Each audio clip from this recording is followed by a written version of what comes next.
Hello, everybody. My name is Alex, and welcome to the second podcast. This podcast was recorded on the 21st of April, 2017.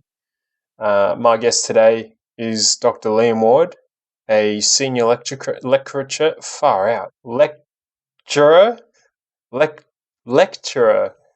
from RMIT University. We talked today about what it was like for teaching and learning back when he was a student and compared to today. So the differences and what his opinions and thoughts were on it, and talked about a bunch of other things as well. So without further ado, here's Dr. Liam Ward.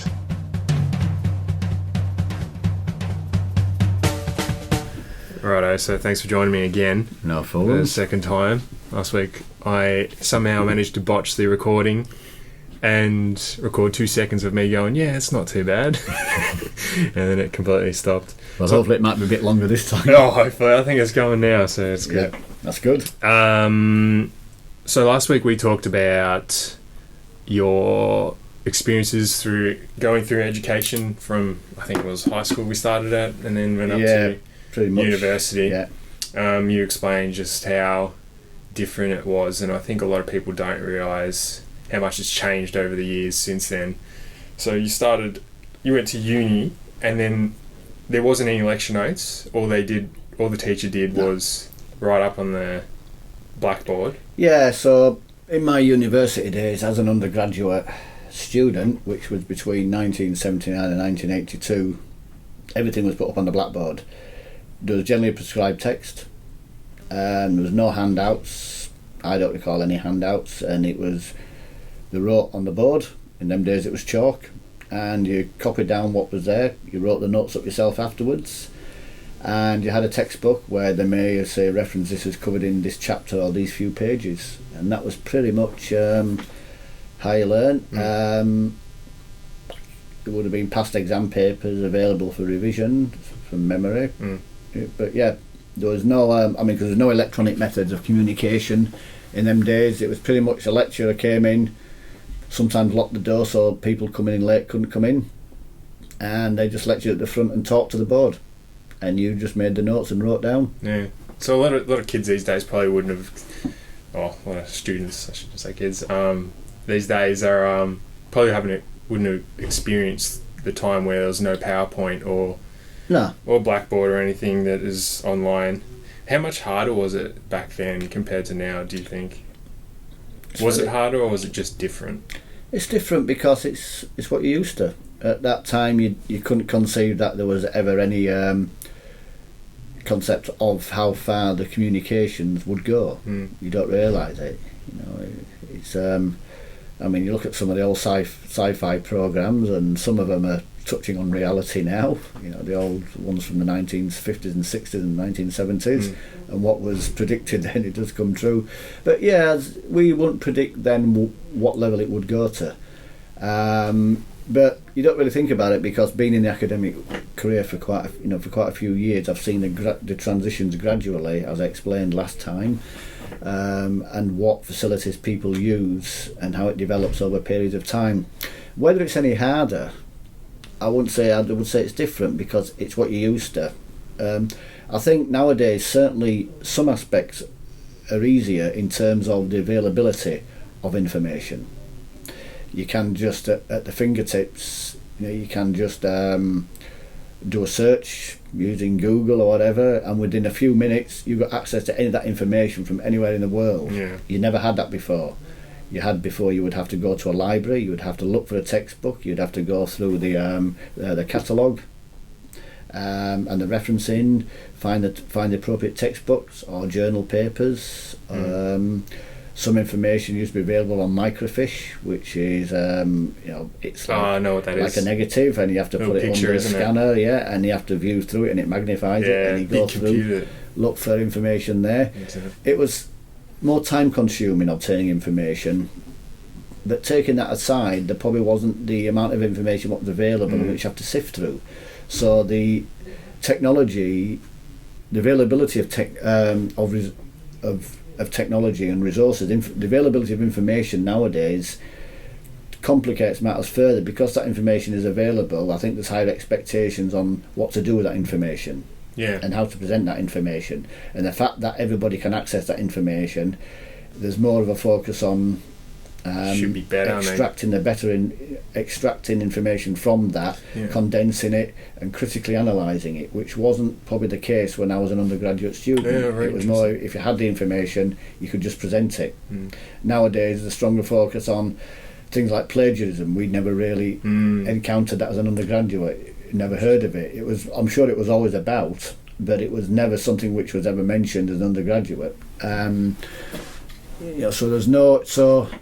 Was there references back then? Did they have big reference lists towards the end? No, I don't recall. Not in I did a science degree, as I mentioned, and we referenced, but I don't recall any formal classes on referencing. Referencing. No, never heard of that. I heard of that. The first time I really encountered referencing was during my PhD years. Okay. So when it became important in referencing, following certain journals, criteria, etc. So... I mean, the only time there would have been some referencing would have probably been in the final reports. So there was no big emphasis, and nothing like project-based learning in them days. It was all pretty much, it was focused on delivery from the lecturer. It wasn't student focused, student centred. It was lecturer centred. Was the methods of teaching. Yeah, it's absolutely amazing that we had, at the touch of a click of a button, we can pretty much get any answer we need through that Google. It's almost like an ultimate stats machine up in the web, where we just get infinite amount of answers for pages and pages of it too. It might not be the right answer on that first page, but you've got thousands of pages coming up.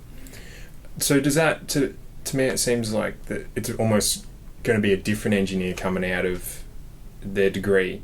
Was it the case back then? Do you think the engineers were better or worse, or just different? I think it would be, they would have the required knowledge, what would get them through their working careers. Because remember, in the working careers, there was none of this material accessible. If people wanted information, they would have had it in textbooks on their shelves, or would have had to go to the libraries to get it. So everything was done by, rather than soft copies, done by hard copies. So required, I wouldn't say there was any better or any worse engineers. How they managed the workload in terms of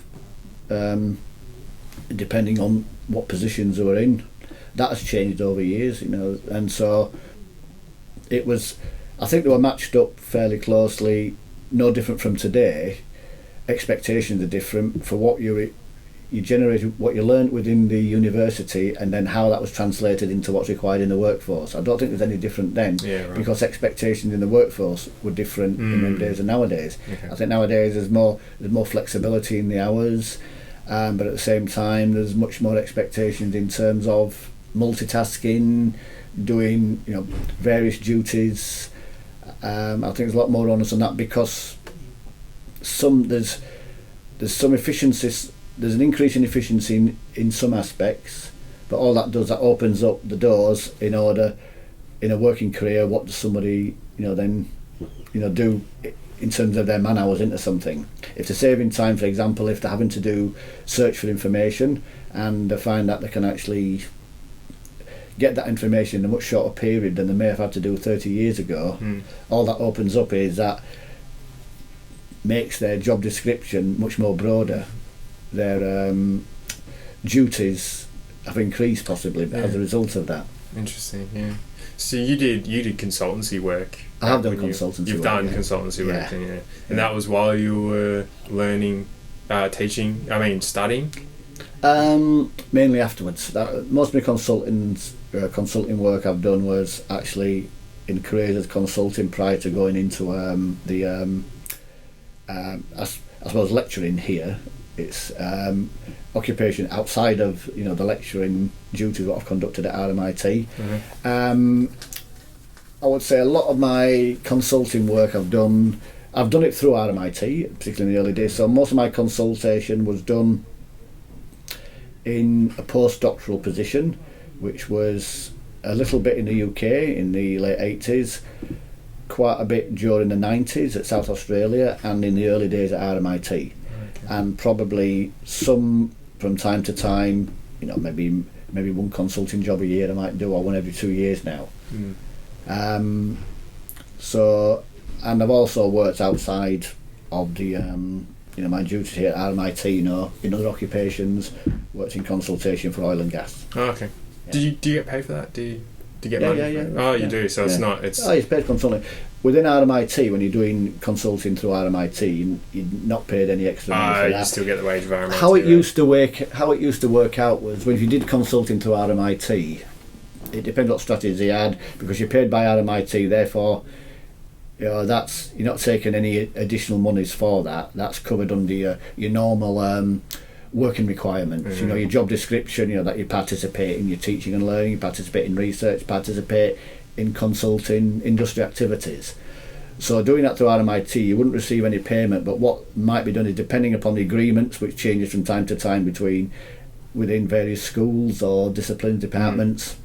You might be able to access some of that money, say, to go to a conference, and this was designed to give people incentive to do consulting work, so not to feel that they would do all this work, because it would involve generally a lot more hours, and probably on top of what you were doing, even though it's part of your overall job description. But it would actually involve, generally more hours, and you may be doing work at weekend just to get on top of things, or on evenings. But generally you work out that it's conducted in your normal working hours. But what they would do is, in order to probably increase incentives for staff to do consulting, was that if brought in so much money, then so much money could be allocated to yourself, where you won't take it personally, but you might use it for one of your students to go to a conference, for example, or use it for yourself to go to a conference, or buy some other resources, use it as part of your funding for your development. And sometimes that never even happened. Sometimes, depending upon what system was in place, it used to just go into one big account, and then you could tap into it and utilise it, but it would be lost after a year. Another time you just never heard where the money went. It just got swallowed up into the overall budget. Margaret last podcast, I was talking to her about she mentioned that the teachers, they also do research as well. Most academics will do research, and it's a requirement to do research. It's at RMIT especially, she was saying. And pretty much everywhere, most academics. And progressing, if you want to actually progress academic career-wise and go through the ranks of, going from lecturer to senior lecturer to associate professor to professor, the most conventional method is through your research. It can be done through teaching, but it's more difficult through teaching. Teaching is part of your requirement, and it's a fundamental requirement of every academic. If you've got an academic, unless you're a research-only academic position, and even then you'll be doing some degree of teaching. But to progress career-wise, it generally is a strong focus on your research and your research outputs. And outputs are in terms of PhD, master's completions, your students who you supervise, publications and good quality journal publications, to a lesser extent conference presentations. It used to be, but publications in conferences, particularly to refereed, but that's less now. The focus is more on journal publications, and the most important one is attracting external funding, bringing in money. That's what counts, and these are the factors which will enhance your career progressions. So it seems to me it's almost you work in two full-time jobs almost. If you're doing that consult or research while you're teaching, it seems like there's a lot of workload there. There's three areas which the class has for your career development, and it's and there's a lot of mergence and overlap. But in a typical academic career like in mine, your three main areas are your teaching, or now they call it learning and teaching. Why learning and teaching? Is it? It's got something to do with you. Well, because the methodology is used in learning. In what it's not just about teaching, but it's how you lot are going to learn as well. You can teach one way, but it doesn't say the other person is going to learn. You've got to look at, it's not just a teaching, but it's a learning aspect of it as well, and also the fact that we learn as well. But I think it's more so to do with the different strategies involved to enhance that learning from the student's perspective. So there's learning and teaching. They used to just class it as teaching, but now they realise that the learning aspect is just important, because anybody can teach, but if you can't communicate that information and take it in, it doesn't matter. you've got to look at strategies which are going to motivate students, motivate people.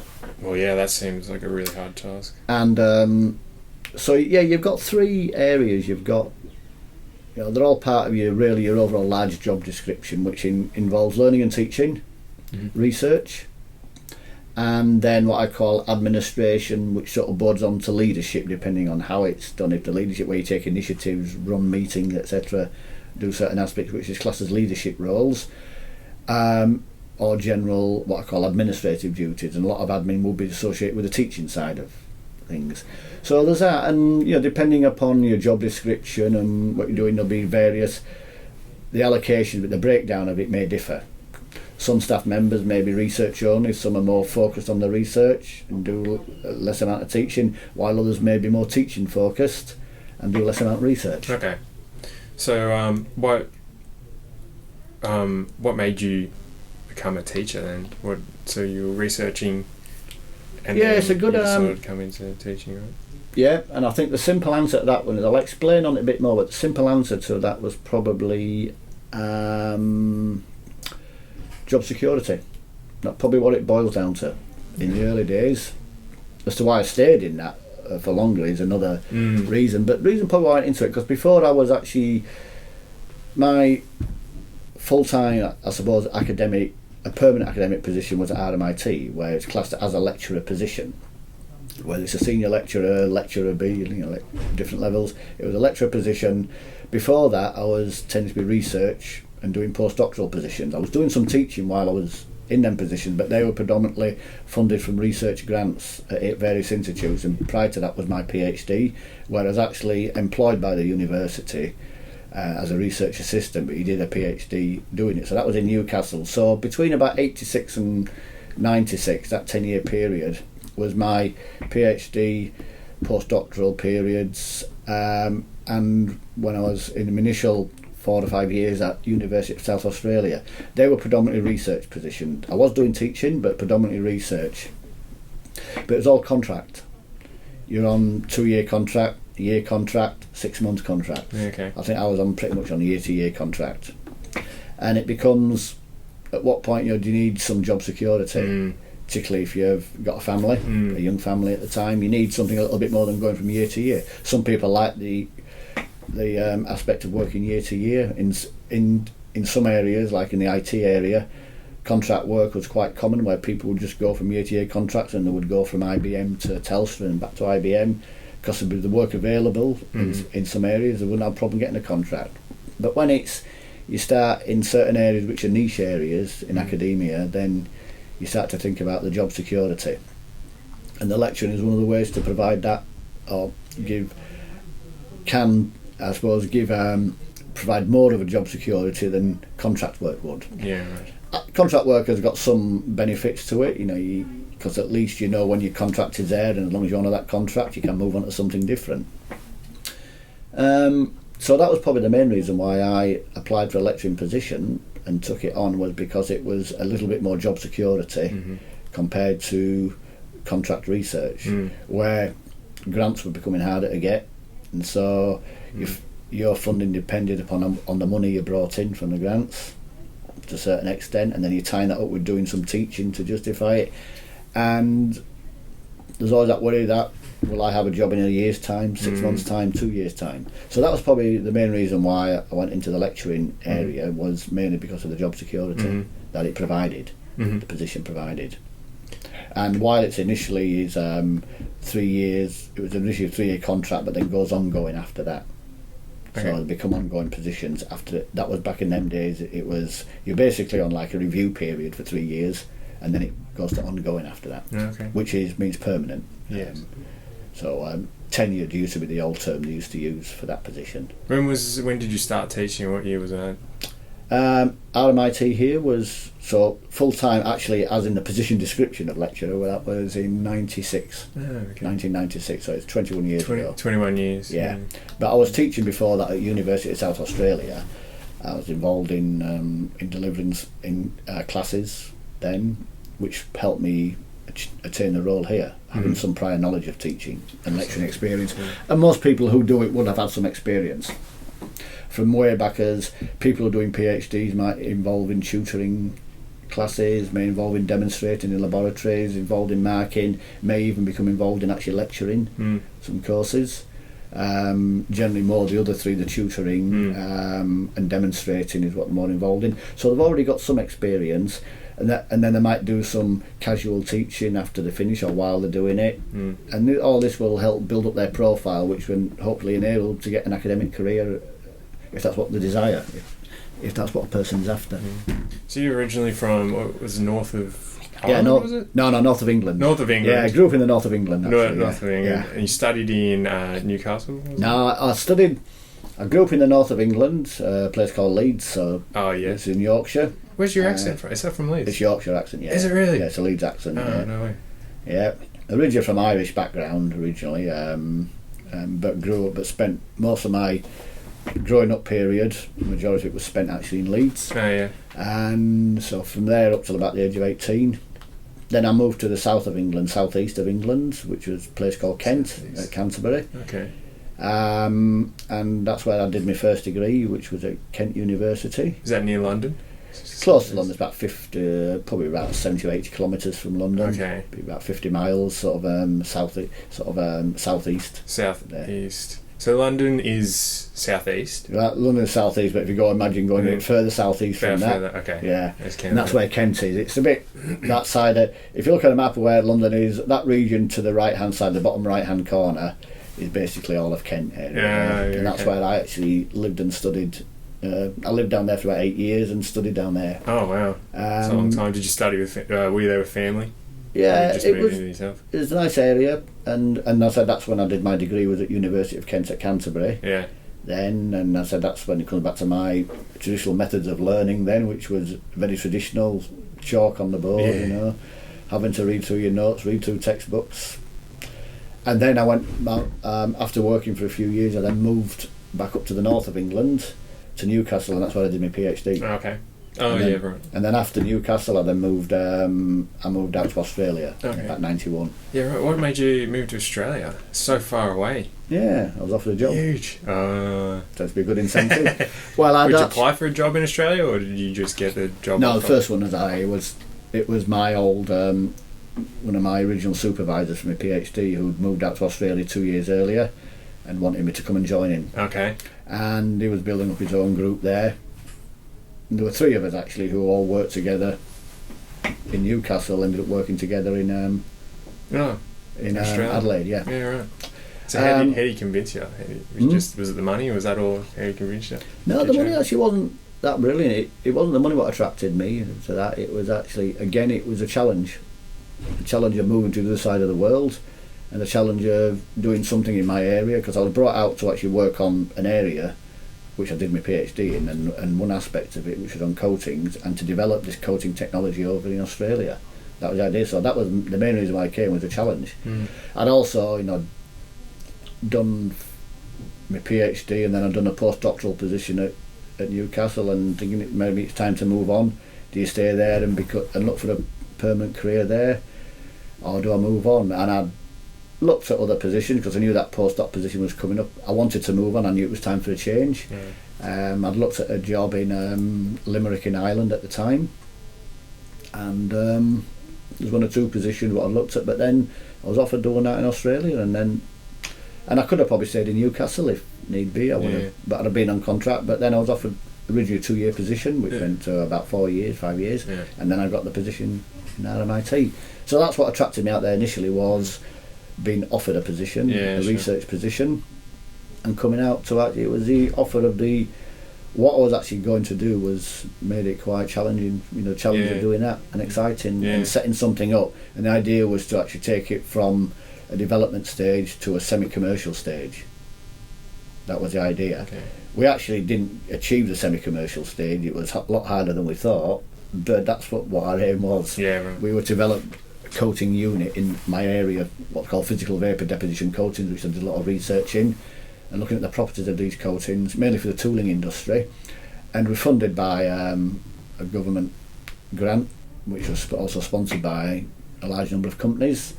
And that's what funded my first 2 years, was working on that. So basically it was a postdoctoral position, like a researcher working on a certain area to satisfy the needs of industries, mainly the automotive sector, and looking at the application of these types of coating technologies for increased wear resistance and hardness and corrosion resistance. And that's what got me into the areas of surface engineering. I was already in it, but more focusing on corrosion in it.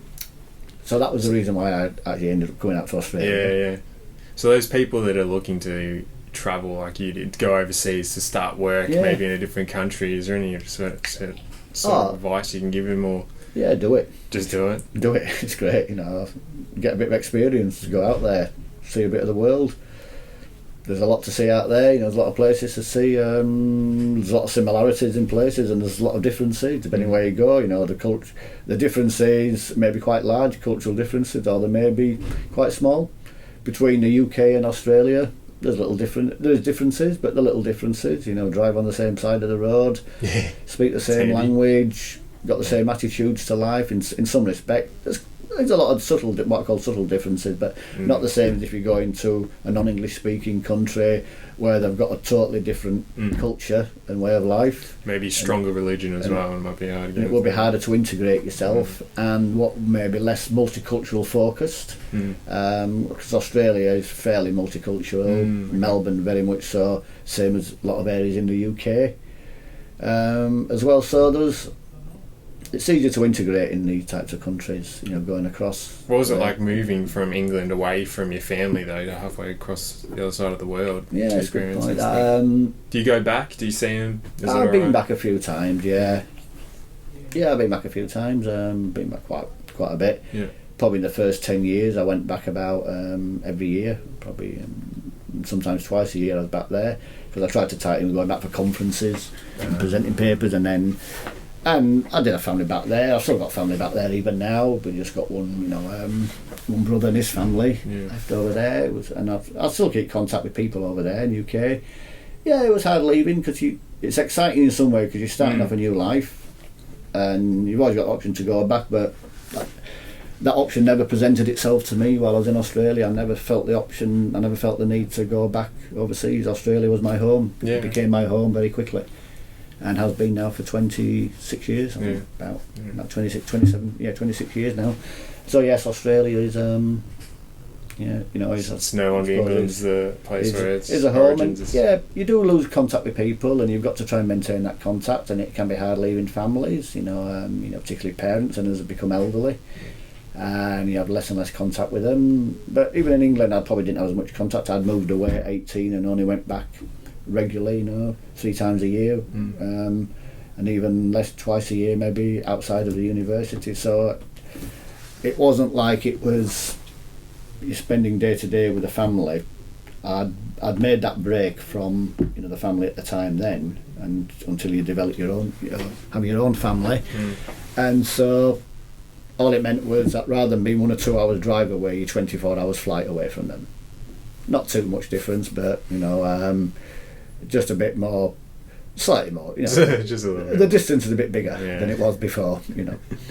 Living in Newcastle when parents still in Leeds and that, you're 2 hours drive away, an hour and a half drive away. Whereas over here, you're 24 hours flight away from that. Or you could be a 24-hour drive. You could be, you could be, You won't be 24-hour drive. I don't want you to be driving to be 24-hour drive from anywhere in England. You ever drove up to? Nah, you wouldn't be able to. What's the longest drive there? About 6 hours, I'm sure. No, more than that. Fair drive, because it depends on the state of the roads as well, but you could be doing 10-12 hour drive to, 15-20 if you're going from the top of Scotland and go down to the bottom end of Cornwall, you would do it. But it'd be but give you an example, Newcastle to London, I used to do that regularly on a motorbike on the motorway, and it'd be probably 5 hours drive. That would be about 300 miles, so what's that, 450 kilometres, something like that. This intent would probably take you about 4.5, 5 hours on the motorways, probably less. The motorways are very good, probably might be more than that. Edinburgh to London is a reasonable drive, it's probably that's in Scotland, right? Edinburgh. Probably same as Adelaide to 700 Melbourne. Yeah, but same as Adelaide to Melbourne probably would 6 or 7 hours. Edinburgh to London maybe. So Yeah. But the distances, but then they're on the motorway, then you get the roads, and it's similar to driving around Tasmania. Yeah. Probably, where the roads are a bit, or New Zealand. Oh, yeah. The roads are a bit harder to drive around. Yeah. You certainly won't be doing the higher speeds because of the wind, the bends, the narrowness of the roads.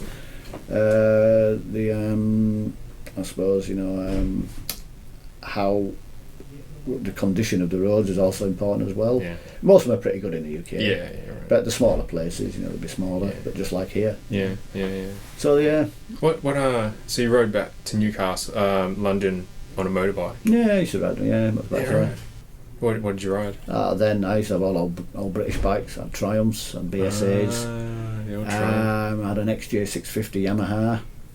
Wow. In them days, yeah. Little rebel. Did you have a leather jacket and all that going? I had all, I had the full bike. Yeah, well, I didn't have the full bike gear. I've got more of that nowadays. You ride still? I still ride still, yeah. I've got Kawasaki 900 Vulcan. Ooh. It's a custom bike. I've still got an old Triumph, which I've been putting together for many years. Oh, yeah. One of my old Triumphs what I actually shipped across, and that's from 1969, that model. Yeah. I've got a 250 Barlius, which is style bike. It's 4-cylinder, more of a racing style bike. So Kawasaki Barlius 250. I use that for running around, but I don't use them as my main means of transport. They're all just damn. So you live in Geelong? Live in Geelong, but I get the train up. So I drive to the station, park the car up, get the train up. God, I don't know how you do that. Get the train back, pick the car up, go home. And I use my motorbikes for evening runs and weekend runs for entertainment. And it's a good place, Geelong, but it's too far for me. I just couldn't do it. Because I live in Geelong too. I was in East Geelong, actually. Okay, you're in East Geelong. And I caught the train up. But in the end,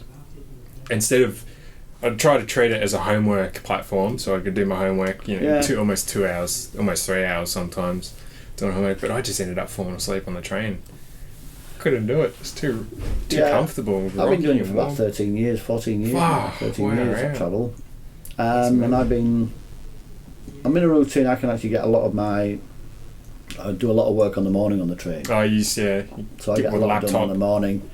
And even on the evening I've been working. I used to just like to read a book or chill out on an evening going home after a full day anyway. But nowadays I can still manage to get a bit of work done on the evening. I'm more focused on the morning than on the evening. Sometimes I wander a bit on the evening. But it's enough to get a lot of my assignments what I mark on the train. Reports that I review I do on the train. And I will try and work it out. Okay, average time to mark an assignment might be 50 minutes, to go through it, not writing the report but going through it. And that's a good time to actually do that on the train and come in here and then you might write that up. So I tend to go through it. So a lot of my assignments, if you stagger them and rather than do them all in one go, you can review them one a day or two a day, one in the morning and one on the evening. So you've got assignments to mark, so if you've got 10 group assignments to mark, you can do that within a week. Or you might want to do it in one hit and do it over in one session, which some people do. It can be quite hard, really.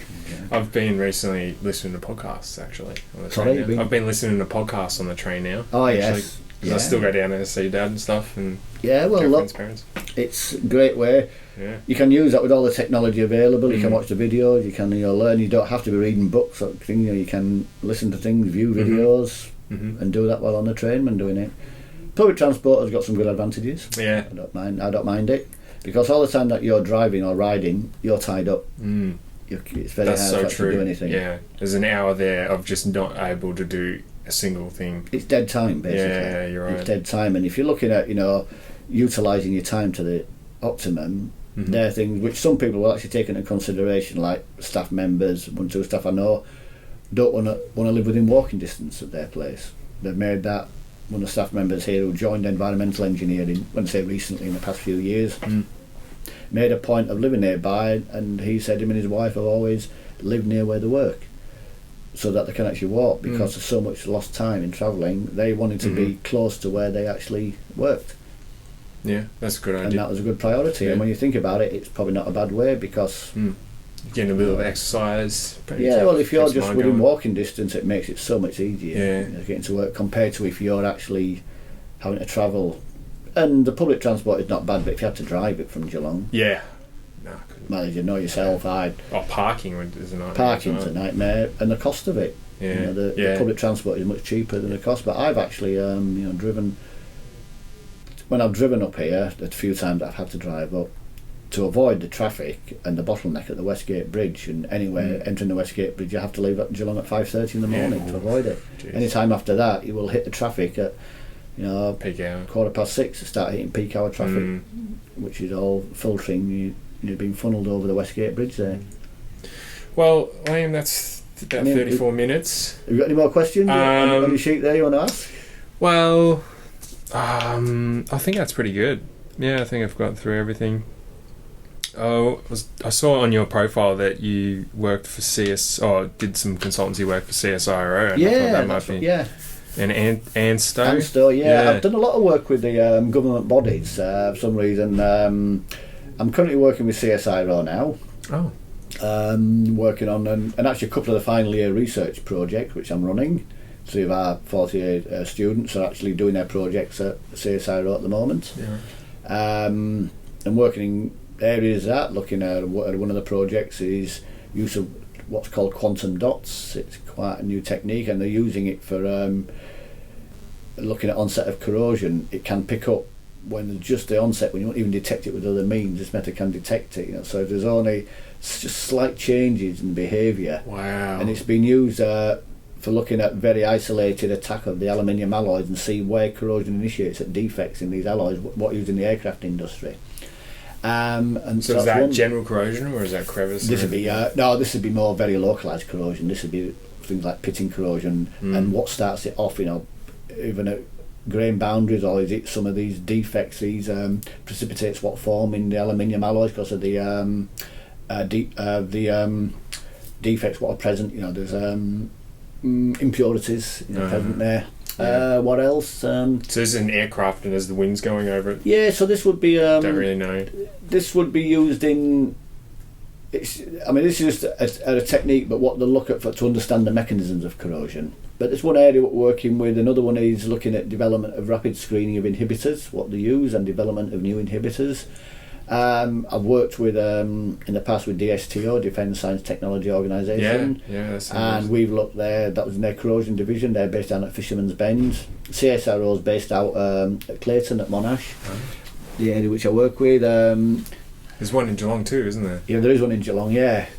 What's that one for? I can't remember. Is that there's a wool one and textile one, CSIRO. So one of them might be at Geelong, but there's also a couple of other ones down there. Yeah. I live right next door to the one in East Geelong, near the by the ocean, near the Botanical Gardens. Yeah. And it's got the big tower. I'm not sure which one that one would be. I know the one. They have the wool and textile division there. Or they used to have. Oh yeah, near Deakin, isn't it? Yeah. That one's near Deakin. DSTO, a defence. We did a lot of work on coatings for aircraft applications. Is it bullets too? Corrosion of aluminium alloys, cyclic corrosion, immersion, anodising of aluminium, and looking at effects of that. This is all for aircraft applications with DSTO. Yeah. And ANSTO was looking at surface modifications, ion implantation. So this is actually using some of their techniques for modifying the surface to try and improve on corrosion and wear properties of materials. And ANSTO is an Australian Nuclear Science Technology Organisation. Always seem to have been boycotted and demonstrations outside of it. Really? But I'd had small grants to go work there, and I used to go up maybe 2 or 3 times a year. For about 10 years I had grants where I'd go up there and do my own research at ANSTO, and it's based at Lucasite, so it's sort of southwest of Sydney there. Yeah. It's quite a nice place. It's basically set outside of Sydney on the way to Wollongong. Do they do nuclear reactions? Yeah, the nuclear reactors there. It's a fairly controlled environment. So obviously, people have their own opinions. Yeah. On the nuclear industry there, but they've got the nuclear reactors. You've got the new ones. What they developed, I say new, a few years ago, the high-fire reactor. It's got all that. I didn't work with that. One of my PhD students did work with that and looking at neutron scattering for measuring residual stress in wells. So looking at the scattering because of the strain, the bond strain in the weld areas, this would diffract the scatter the neutrons differently, and it's more of a, can't quite remember, it was more of a more precise technique than it would use using X-ray diffraction techniques, but this is using neutron diffraction. Scattering was a very good technique, because you could get stress profiles of the wells and stress distributions. Oh wow! And he did that. He was my PhD student. I used it mainly because I used to use a tribometer there and the ion implantation facilities. Now I've got my own tribometer. Not my own personally. I do have a tribometer which is for research and development purposes and for teaching as well. I use it for in the laboratories here in chemical engineering. Oh yeah. Along with the corrosion equipment, they're my main areas of research. What I focus on using the tribometer and the corrosion testing equipment.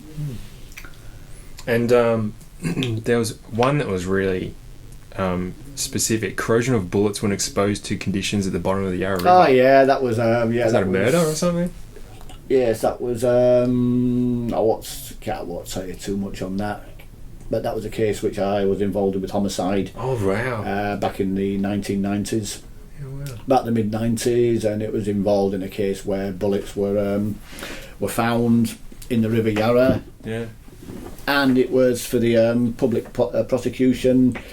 It was obviously associated with another case, but it was to determine how long the bullets had been in the river that they'd been placed there. You know, whether they'd been there for just a few weeks, like a month, or if they'd actually been there for 16 months and exposed. Yeah, okay. And the finding from that was quite interesting, because we did it. There's originally some work done in this by other people. But the work what came out of this was actually quite interesting. It was because the previous people had actually shown that they must have been there for a short period, because the bullets didn't have any corrosion.